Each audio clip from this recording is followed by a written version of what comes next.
Šiandien šovėt kaip reikalas, tai kas tai pasikeitė per savaitę?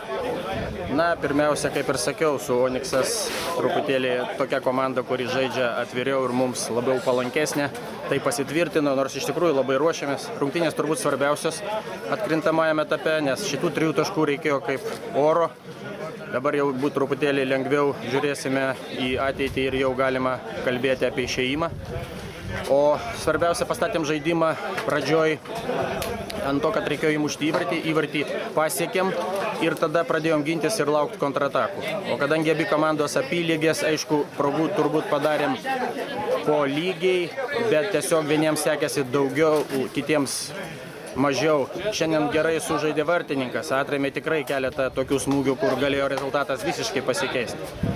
Ir Onyxas buvo priverstas pastoviai pulti ir pastoviai spausti. Pabaigoje antram kėlinyje emocijos pasipylė, geltonų kortelių, gavom 1 raudoną, žaidėm pabaigoje mažumoj.